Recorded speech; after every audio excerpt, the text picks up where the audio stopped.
There are no storm clouds in the sky today, though the sun has been a little reluctant to show his face. So I figured it's a good day to take a look at some Hoyas that have been here for 6 months.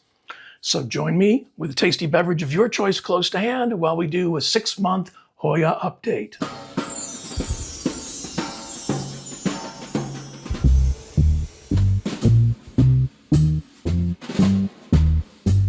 And before we get started, I'm glad to be able to send out some special thanks to some friends. First up, Angelique, Utah the Walamute, and M, who bought me coffees this week, and to Anu-san, who sent me a super thanks. Your support and your kind words are really important to me and my channel and go a long way to helping make this all possible. So, very sincerely from the bottom of my heart, thank you all very much. And before we get down to the update, I've got some bloomers for you this week. In fact, so many of them I had to move my tasty beverage just out of arm's reach. That could prove a crisis in a bit. But the first one we've got up is my Zygopetalum orchid. And this one is just really cool. The neat story about it is that I had no idea what it looked like and I didn't buy it. A lady I worked with gave it to me.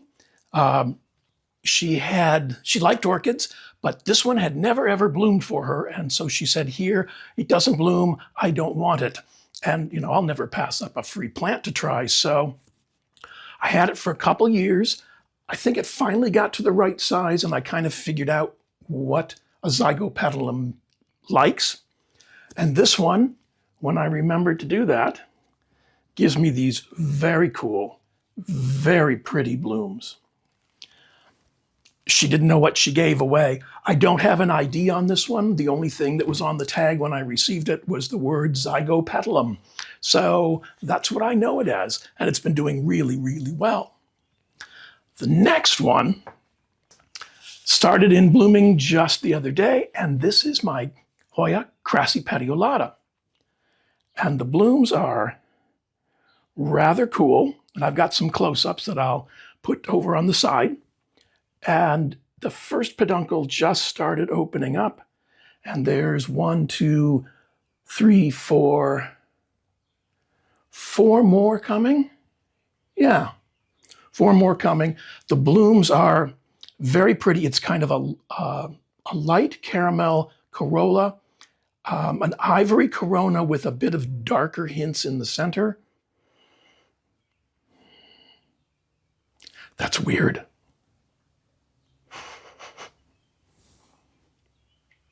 Okay, there's a scent.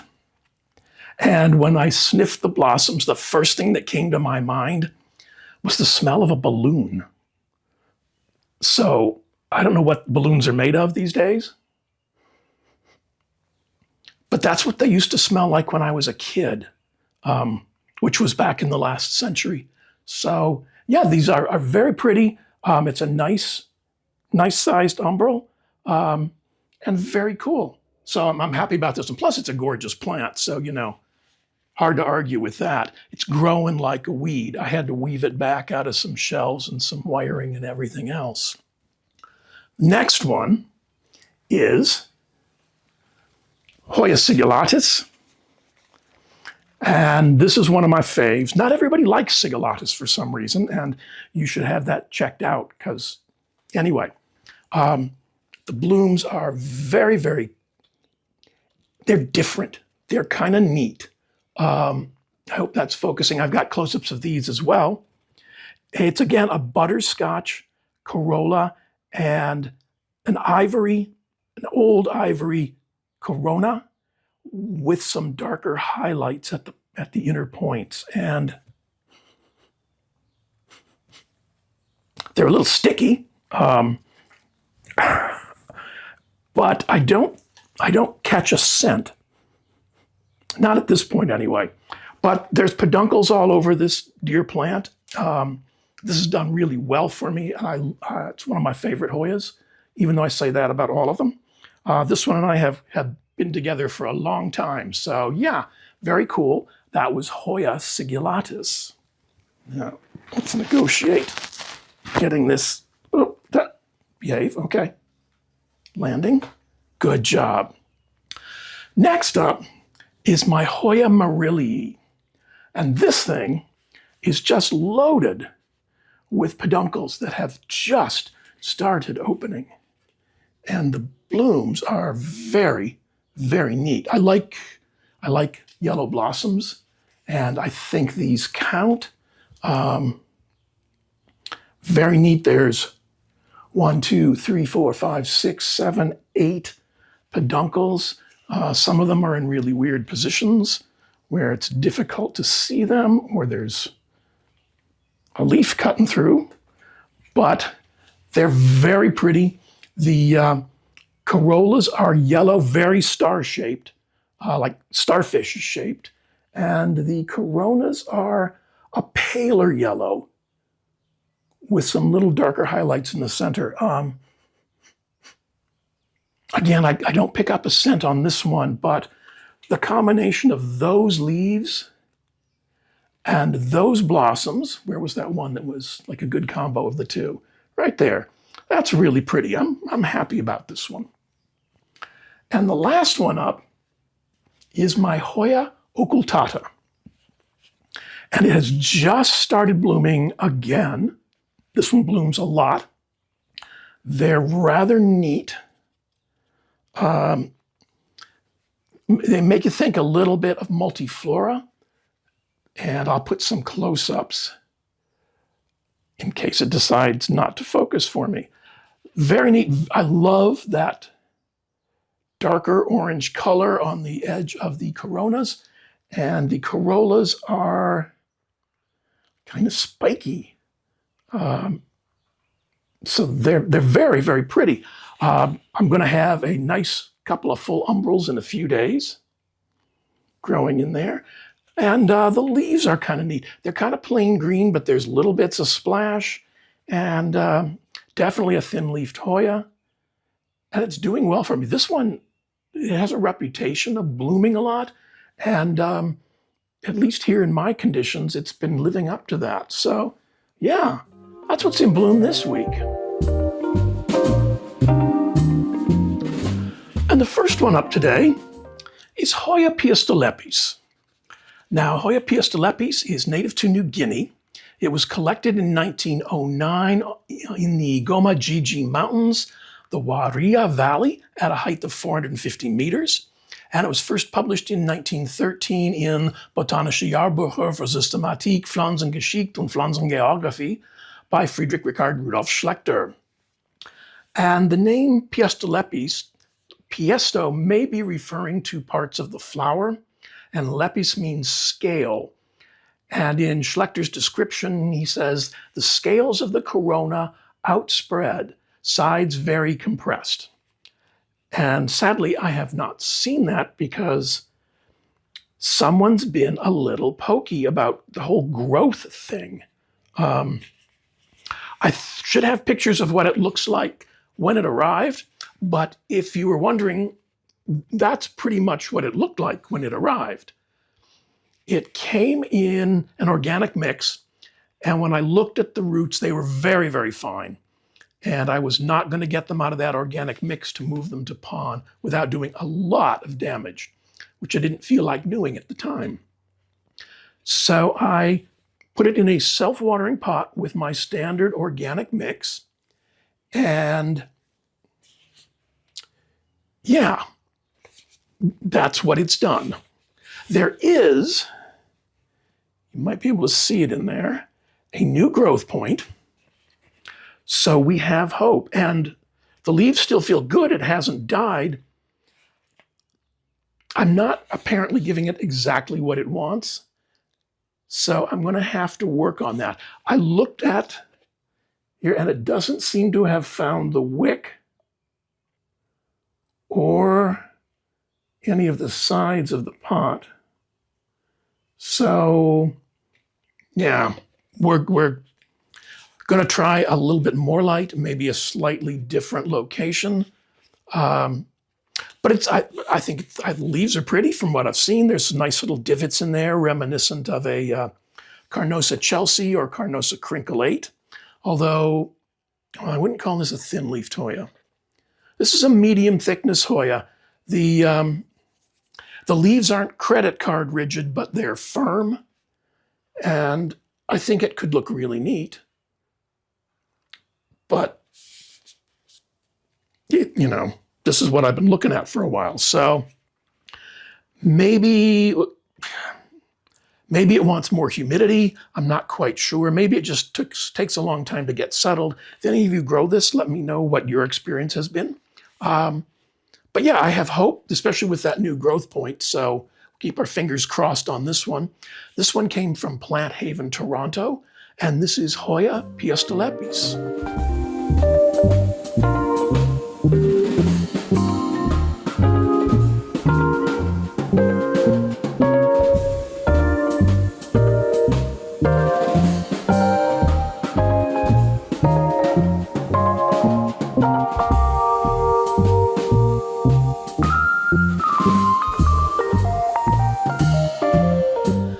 The next one up is Hoya pulleana IMO2. Now, we just looked at this one last week, so I'm not going to spend a lot of time on it, but it's native to New Guinea. It was collected in 1913 in Western New Guinea in the Papua province by the Lawrence River. It was published in 1922 in Blumea, Tijdschrift voor de Systematiek en Geografie der Planten by Michaela Roda and Nathaniel Simonson.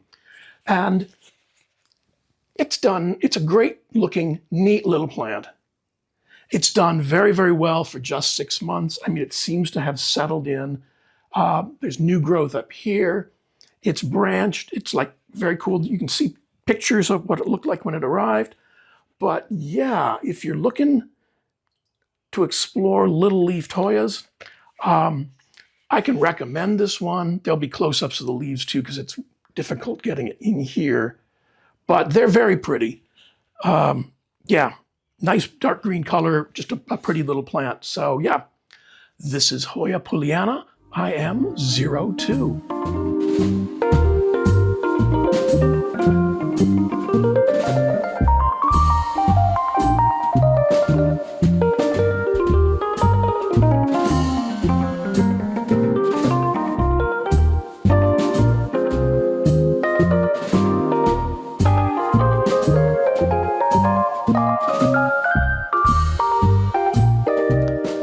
Next 6-monther is Hoya sangguensis.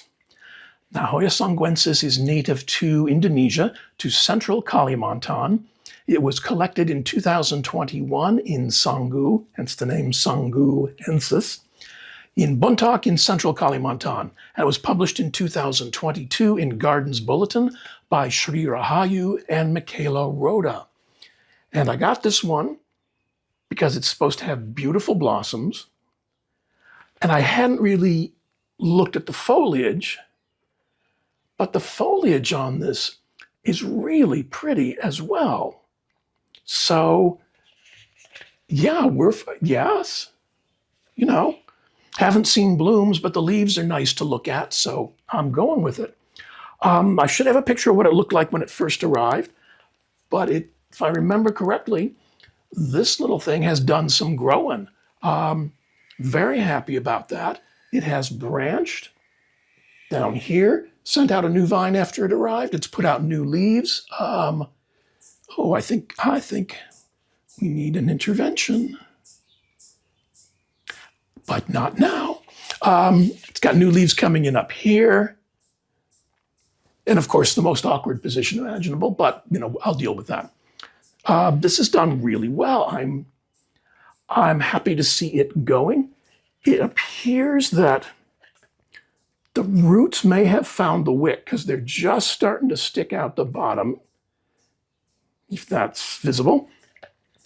It's growing in an organic mix because, again, it came in an organic mix, and I didn't want to clip and root, and I didn't want to try and extract it from that mix to move it to pond. So yeah, we're just doing the organic mix, standard organic mix, cocoa husk chunks, fine bark, pumice, and some long fiber sphagnum bits. and it seems to appreciate that. This is what I know about it so far. This is my experience with it, but it's been pretty good. I do like those leaves, though. They're not at all pubescent. They're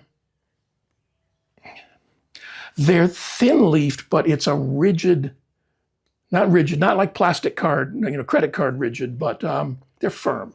They're firm, but they're just really, really handsome. So yeah, very cool. I'm happy with how this is done in 6 months. So this one came from Age of Foliage RS on Etsy, and this is Hoya sangguensis.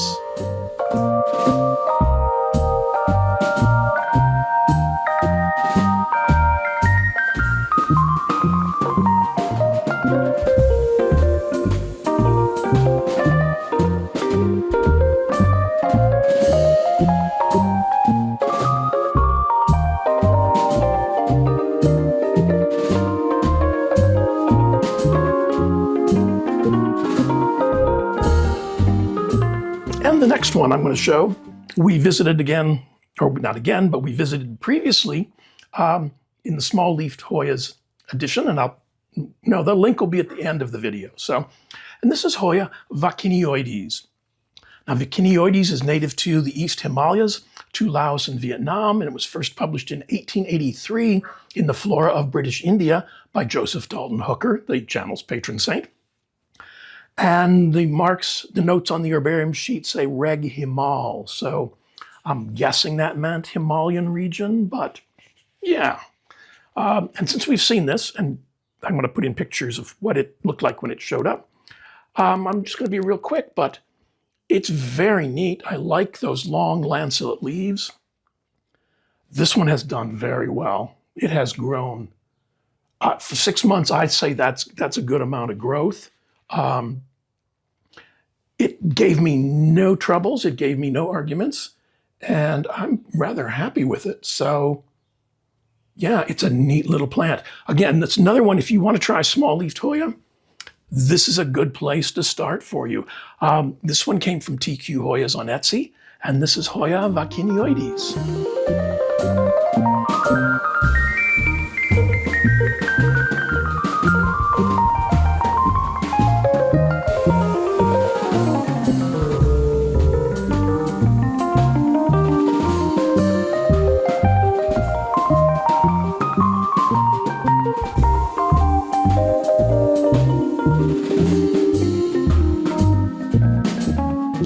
And this next one, I'm really happy about.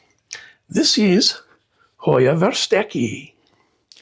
Now, Hoya versteegii is native to New Guinea, the Papua province, and it was first collected in 1913 by Gerard Versteeg, hence the name versteegii.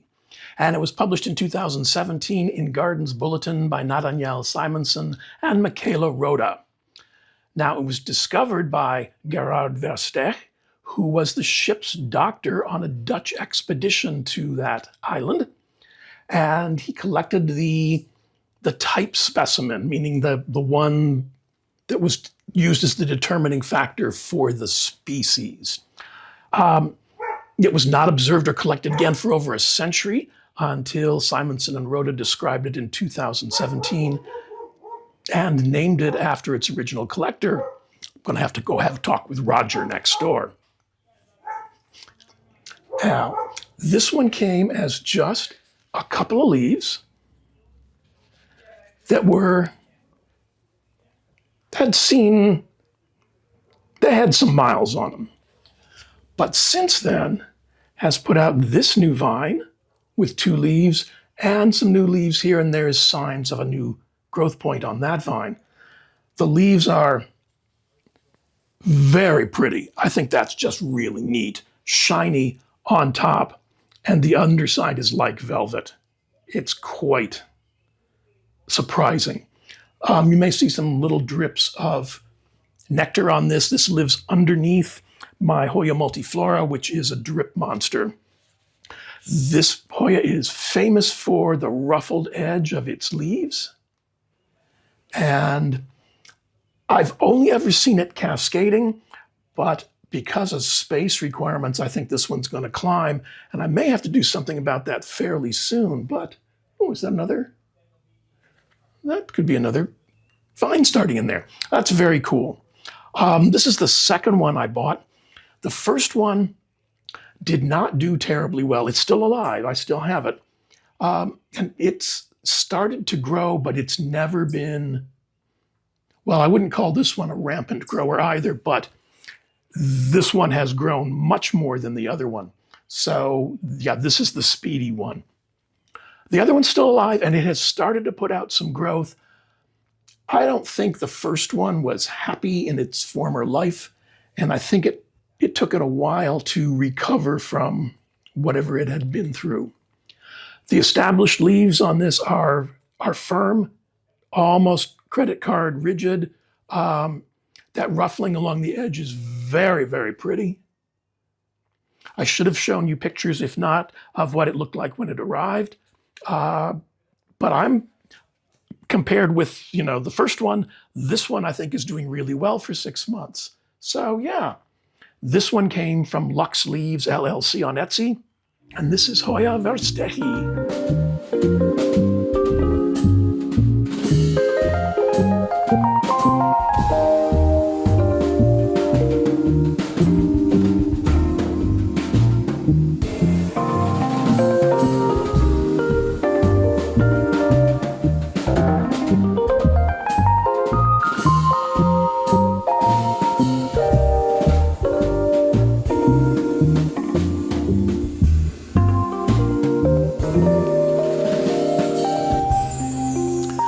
And just FYI, Roger's the dog, not my neighbor. So yeah. Anyway, the next one up is a Dischidia. I bought it as species affinity parasitica. And this is where, remember, I had the whole ID issue with this one, and in conversation with a few other people and doing some research, there is no Hoya parasitica. So there really can't be a species affinity parasitica. It can't be like something that there isn't. So I'm of the conclusion that this is actually Dischidia parasita. And the confusion may come from parasita is the Portuguese word for parasite. In Spanish, it would probably be parasita, something else. I don't know what it would be in Spanish. It's the Portuguese word for parasite, similar to the Latin word parasitica, but it's not that. So it has put out a couple new leaves since it arrived. I think these leaves are really pretty. And I tend to like to let my Dischidia trail, and I think a trailing plant of that would be very cool. The leaves are dark green. They're firm, not credit card rigid, but they're firm. They're slightly cupped, and there is a new growth point in at the end of that vine. So I'm very happy. I've moved it to, ooh, you do need a drink. Oh, there's roots coming out the bottom. Very cool. I moved it to, right now it's growing about 2.5 feet, 3 feet, almost a meter back from my southeast facing window. And it seems to like that setting. It's lined up with a whole bunch of other Dischidia, and I figured, well, if they like it, he might like it too. And apparently he has. Yeah, I'm excited for this one to get going. Dischidia aren't famous for their blooms, but that's how you know you're doing okay with it. So this was first described, it's native to the Philippines, Hoya parasita, was first described in 1837 by Manuel Maria Blanco Ramos, and he identified it as a Marsdenia. But in 2019, it was published in Gardens Bulletin as a Dischidia by Mohammed Hefe C. Arshad, Esperanza Maribel Guayo Agu, and Michaela Rhoda. So, yes, that's where it stands. That's its ID as it stands right now. I should have a picture of what it looked like when it first showed up, but I think this is going to be pretty when it gets going. Yeah, Neat. I like Discidia as well. So this one came from TQ Hoyas on Etsy, and this is Discidia parasita.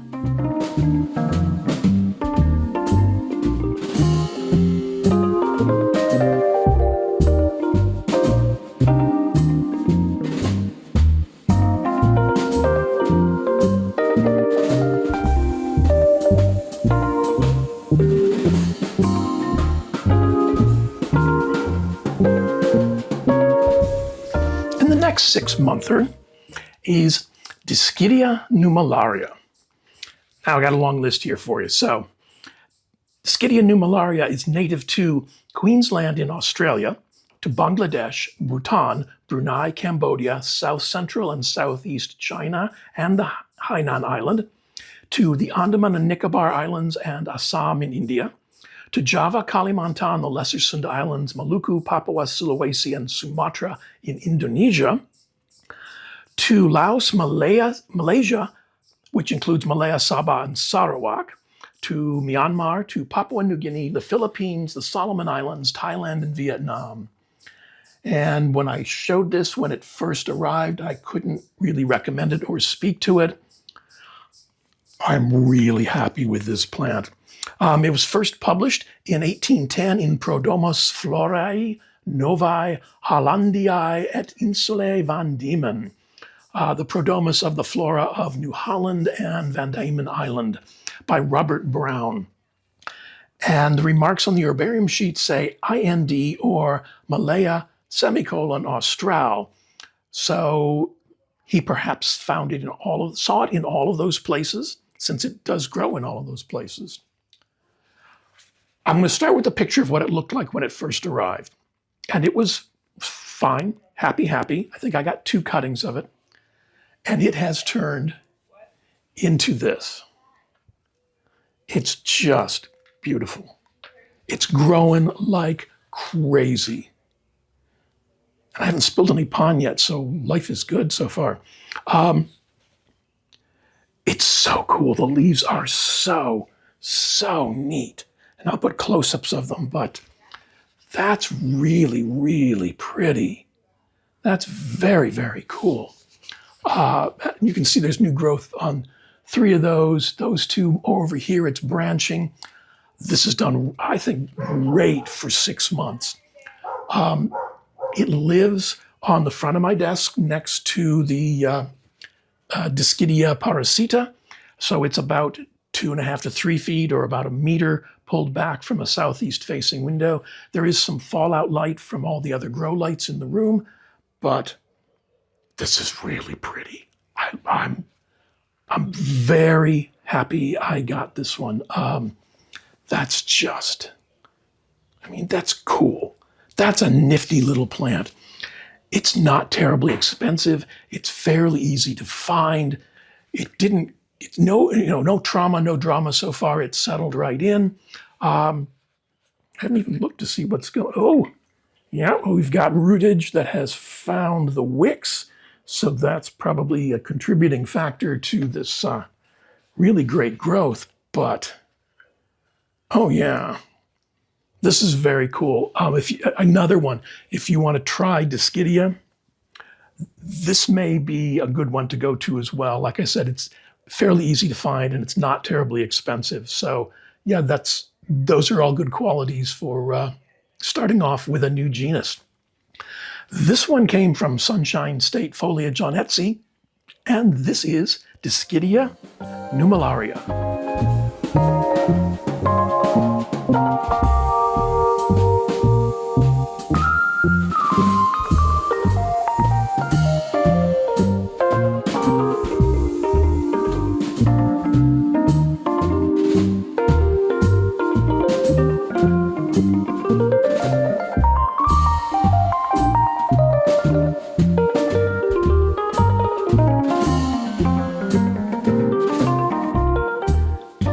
The last one up today is Hoya nummularia Dragon Jade. Now this is a naturally occurring mutation of Hoya nummularia. I have not been able to find out where it was first collected. So it was somebody's Hoya numularia got a wild hair and did this. But I saw it and I thought, well, that's kind of neat. Let's see what that looks like. And the pictures I showed these long and trailing down the side of the pot. So I think that's like, okay, we can do that. We'll give that a try. They came, and I've told this story, they came in this weird kind of mix. It's some kind of peat-based kind of thing that looks like chocolate cake.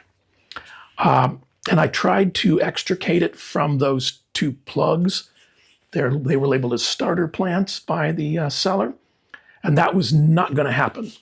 They were just, no, that was not going to happen. I'm not crazy about that stuff, but the plants haven't died. So there's no roots that have escaped the pot as of yet, and I don't see any on the bottom. But if you look at the pictures of what it looked like when it first showed up and compare it to this, I think we're doing okay.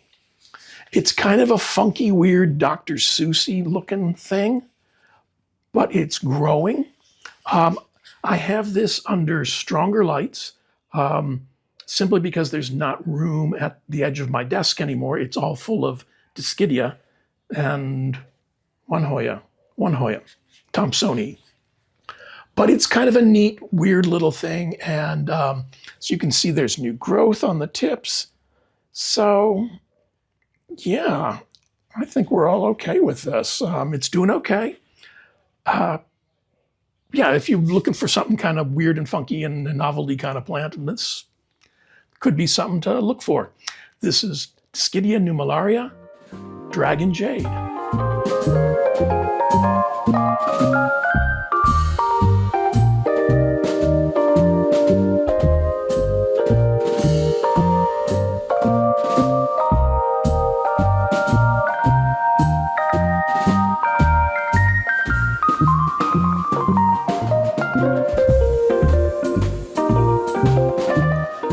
Recently, a viewer asked what I do, what's my procedure when I get a new plant.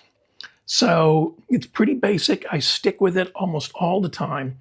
But sometimes, well, anyway, here's my goal. Here's my standard approach. Unbox the plant as soon as you possibly can. Take it out, set it up, and put it in very gentle light. Very gentle light. Don't slam it under your grow lights right away. Remember that it's been in pitch black for anywhere from 2 days to a week. So give it a chance to reacclimate to this influx of light.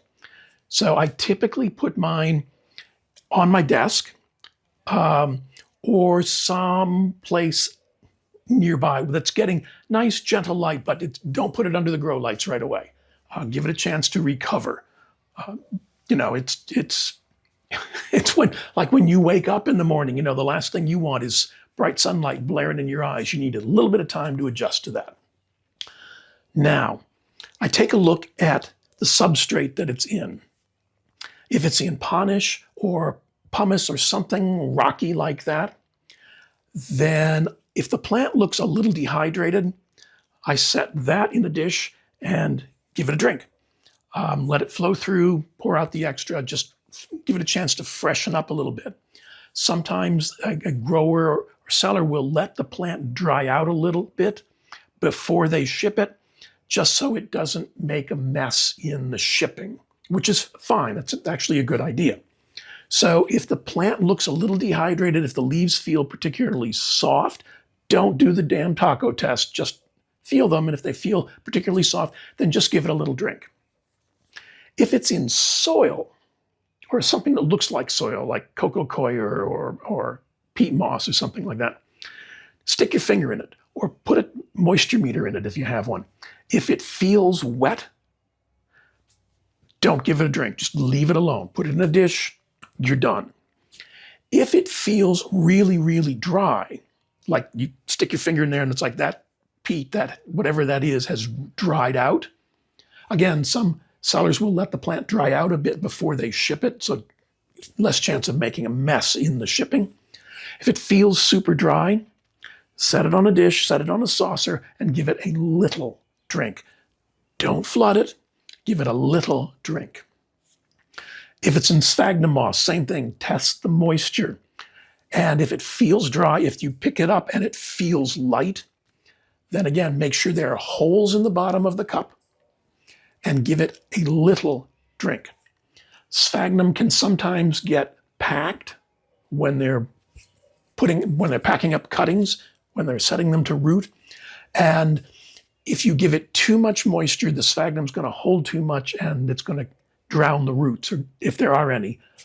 It's not going to be the best situation for a recovering plant. So just give it a tiny little drink.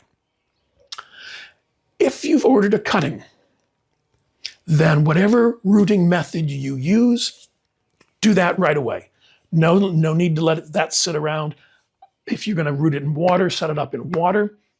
If you put it in pond, set it in pond. If you put it in a Ziploc bag or the bins, I don't use them. So if you're going to put it in a bin, a grow tent, grow plant, whatever, do that right away. No sense waiting around on that. Yeah. Now, once you've done one of those things, separate the plant from the rest of the kids. Don't allow it to play with others for at least 2 to 3 weeks. If that new plant came in with anything, you don't want it spreading to whatever else you have. And the easiest way to do that is physical contact, but even proximities, can be troublesome. So set it apart from all your other plants and then check it every day. If it's got mealybugs, if it's got thrips, if it's got something else, you want to see those just as soon as you possibly can. Sometimes getting the plant out of the box and setting it up in nicer conditions, in warmth, if it's been cool outside, can trigger those pests to take off and be even more troublesome than you would like. So keep it apart and check it every day for at least 2 weeks. At least 2 weeks, more likely 3. If you don't have a loop or a microscope to check for flat mites, then keep an eye on that plant for growth. Once it arrives and you start taking care of it and giving it gentle light, but decent care, it should start growing a little bit. And if it doesn't, then you might want to give it a little treatment for flat mites because they're microscopic. You can't see them with your naked eye. So yeah. And then after a couple of weeks, if everything looks clean and it gets a good clean bill of health, then you can let it in and let it play with the rest of the kids. So a couple weeks ago, the people from Sansi Lights contacted me and asked me to take a look at some of their products. I could go to their site and pick a product to choose, to look at, to review, and they would set up a 32% discount for my viewers with a discount code. So I thought, well, okay, this is kind of a win-win. Let's give this a try. So I selected a 2-pack of their, what were essentially 20-watt lights. And I don't do unboxing videos, but I did want to show you what it looked like when it arrived. Nicely packed. The first thing I noticed was that it feels substantial. It doesn't feel cheap. I should also add that Sansi did not request to preview this beforehand. They don't have any editorial control over the comments I'm going to make. So I decided that I would pick a product that I would actually use and that was a replacement for something I already had. So I had a light and I had known results from that light. And I thought I would pick something very similar and test that against it. So I'm going to take this, I don't do unboxing videos. I'm going to take this out of the packaging and show you what it looks like. And this is what it looks like, all out of the box and assembled. Now, years ago when I first decided to try a grow light, I started doing research about all that stuff and quickly developed what we used to call, when I was very much younger, brain fry. Everybody was banding around numbers and photons and lumens and candle power and photons per square foot and everything else like that. And my eyes just kind of glazed over, and I thought, I don't want to learn all this. I don't want to know all this. What I want to know is, does it work, and is it going to help? So my starting approach was I was going to buy some grow lights, a grow light, one, and I was going to try it. And if it worked, I was going to buy more of them. And if it didn't work, I was going to do something else. That gets us to where we are now. So I had a light that was 3 LED strips, and it was described as a 20-watt light. And I thought, okay, that's fine. Let's try that. And it was okay. No complaints. It worked fine. But that was what I was going to replace with these Sansi lights.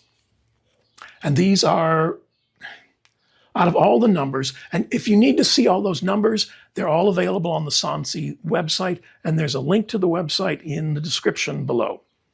So this is the equivalent of 20 watts, I am told. I don't have any of the equipment to measure it. That's what the manufacturer told me. That's what I'm going with. As I said, this thing feels substantial. It does not feel cheap. The adjustable arms are very easy to move, and they hold their position. Very, very cool. The clip, padded, seems, it's very sturdy. I already have one of these in use, so very, very happy with that. It's metal, it's not plastic. Yes, well done. Perhaps the thing I love the most is the control panel. It makes sense. Each of the lights is labeled. If you notice, there's an A. Where's the B? And the B. There's an A and a B on the control panel, so you can turn off each light independently. And the timer is I got ones with timers because that works for me. It's very easy to see, and it operates simply with pushing this button. There's no double, some of those grow lights have double use. You press the on button 3 times to get, the timer is a separate button all on its own. It's big, it's easy to read, it's easy to find. So I was impressed out of the box. It's like, this is really nice. The only thing that could make this better, if these were in black, oh man, because all my shelving and stuff is in black, but we're happy. So the end result is I'm really happy with this light. The similar light I had, similar wattage light, and I know before everybody starts screaming, that's not an accurate measurement, but it's what I'm working with. This Sansi light puts out much brighter, much nicer light. Very happy with that. It's very easy to use. It was very easy to set up. The clip is sturdy. It seems a big improvement over what I had before. And the cuttings and the plants are doing better. Now, it's been 3 weeks, so that's what I call Hoya time. That's enough time to see if there's been any change. And the only change, because I'm using this over one of my low grow shelves, and the lights are aimed down on cuttings and a Bermanica, and what else is there? There's a Stenophylla and a Bella. They get the fallout from it. They have all done much better. They have all started growing more aggressively, putting out new growth, new roots. I mean, it's been noticeable because it's had enough time to have a visual effect on the plants. So because I got a 2-pack of these, this one is going to go in the plant room in another location where I've not had a grow light before. So I'm very interested to see what the light does for that part of the room. These lights seem very bright, so I wouldn't put them too close to your plants, but man, I'm really happy with this. So, and I'd tell you if I wasn't. So there's a link in the to the Sansi website in the description below. I get a small commission on the sale. That commission does not affect your price. You get a 32% discount from any of the products on their site if you use my code PLANTEDINRI at your checkout. I'm not going to go through all the math and the numbers and photons and that whole bit. All I'm going to say is I've been really happy with this, and having used one of them, even if I didn't get a discount, I would buy these again. So yeah, if you're skeptical, not convinced, try one. You get 32% off with my discount code. Try one, see what you think. Yeah, so far, so good with Sansi Lights. All that chatting. So the question for the comments this week is, what's the one Hoya that you will always have in your collection? Meaning that if you have to move and get rid of all your plants and then restock, what's the one that you would absolutely buy? If you, for whatever reason, your plant did not survive, you would absolutely replace it. Yeah, what's just the one you will always have? Even if you're down to having only one plant, having room for only one Hoya, which one would it be? It's a really tough choice for me, and I might give you three. I will always have a Cingulatus, one way or the other. That plant and I, yeah. I will always have a Bella. Whatever variety, I will always have one. And I think the other one is the Oreospart species formerly known as Papua Hoya 01. That little thing has just grown amazingly well. I'll put something over here, pictures or video, something to remind you of what that looks like. But there's just so many cool things about that plant. So in the comments, let me know which 1, 2, or 3 Hoyas or other relatives you will always have in your collection. And as always, I want to thank you for choosing to spend a little bit of your time with me this week's end. Please remember to thumbs up, like, subscribe, click the notification bell. They're all really important to my channel. A lot of the products that you've seen me use are available through my Amazon storefront. I receive a small commission on the sale, but it doesn't affect your price at all, and the link is in the description below. If you're interested in trying out Sansi Lights, there's a link in the description below and a discount code, which is PLANTEDINRI, which will get you 32% off your purchase. If you'd like to support the channel, you can click on the link in the description to my Buy Me a Coffee page, or you can click on the thanks button down here, and YouTube handles all the stuff through the thanks button. As usual, I'm going to put links to a couple more videos over on this side of the screen, and please enjoy the rest of your week's end.